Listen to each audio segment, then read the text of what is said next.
जय गणेश जी महाराज की। जय गजानन की। आप सब कैसे हो? अच्छे हो ना? अच्छे ही रहना और अपना ख्याल रखना। आज हम आपके लिए कहानी लेकर आए हैं गजानन जी की, और उनके बिना सारे काम अधूरे हैं।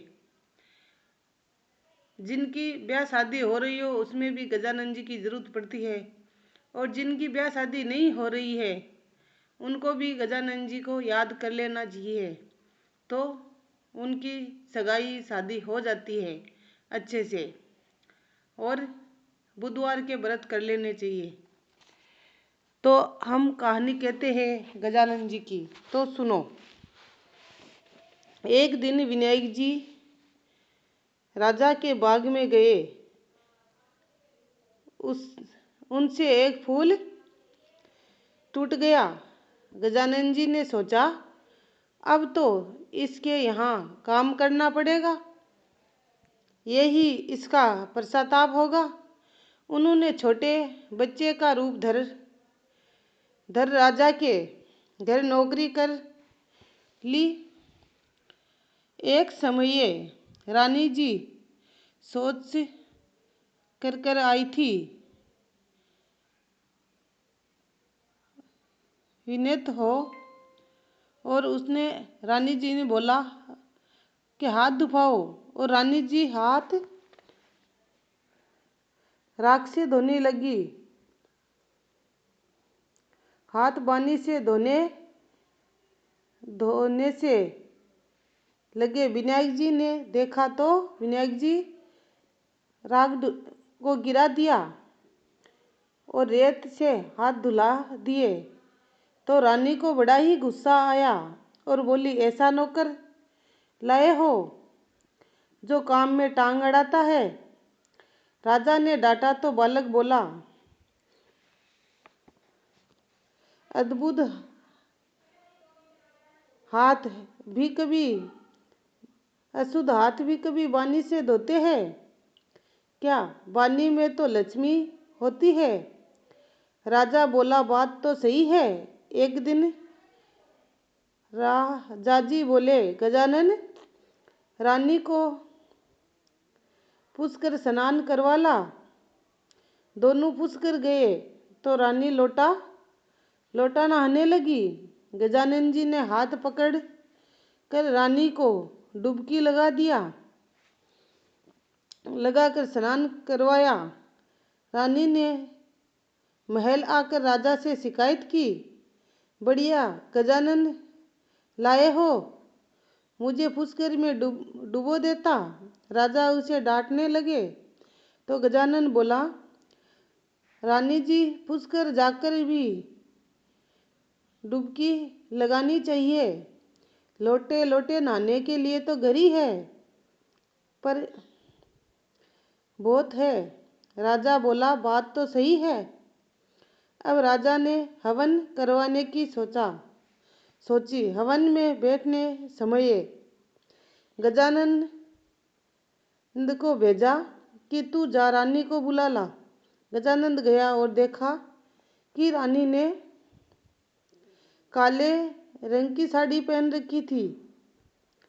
गजानंद ने वस्त्र फाड़ दिए, साड़ी फाड़ दी। रानी रूठ गई और आई ही नहीं। राजा बुलाने गए तो रानी ने ये गणेशिया की मेरे साथ भद्दा मजाक किया है, मेरी साड़ी को फाड़ दिया। तब राजा जी ने गणेश जी को कहा, ये क्या बिना बुद्धि के काम कर रहे हो? तूने तो गणेशिया बोला, राजा जी, कभी काले नीले कपड़े पहनकर हवन में बैठते हैं क्या? लाल चुनरी पहननी चाहिए, इसलिए मैंने फाड़ दिया।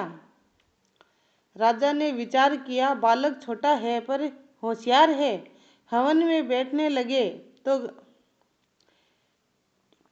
राजा जी गणेश जी लाना भूल गए, और राजा जी ने कहा कि अब गणेश जी कहाँ से लाएंगे, टाइम हो गया। तो फिर गणेशिया बोला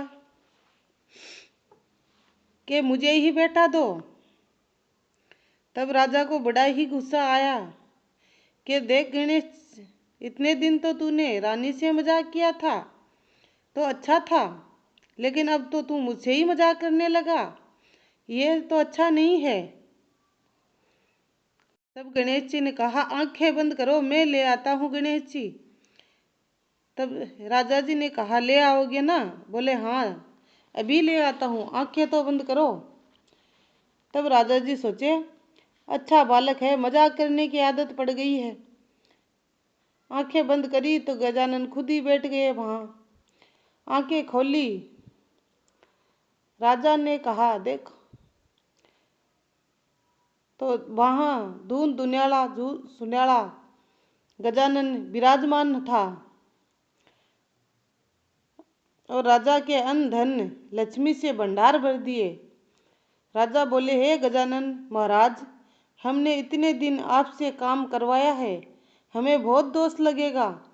हम तो पहचान ही नहीं पाए, हमारे घर में जो काम कर रहा है वो गजानन जी महाराज है, हमें माफ कर दो। गजानन जी बोले, चिंता मत करो, मैं एक बार आपके बाग में से गुजर रहा था तो मुझसे एक फूल टूट गया, इसलिए मैंने ये काम करके आपका कर्ज उतार दिया। राजा रानी को आशीर्वाद देके आगे निकल गए। हे गजानन जी, जैसा राजा रानी को आपने अन्न धन लक्ष्मी दी है, कहानी सुनने वाले को, कहने वाले को, सभी को देना, और जिसको जो चाहिए वही देना। सच्चे मन से गणेश जी को याद करोगे तो आपको जो चाहिए वही देंगे। और एक बार जय गणेश जी महाराज ज़रूर लिखना, और मेरे चैनल को सब्सक्राइब, कमेंट, लाइक ज़रूर कर देना। और आप गणेश जी महाराज तो ज़रूर बोलना। जय गणेश जी महाराज की, जय गणेश जी महाराज।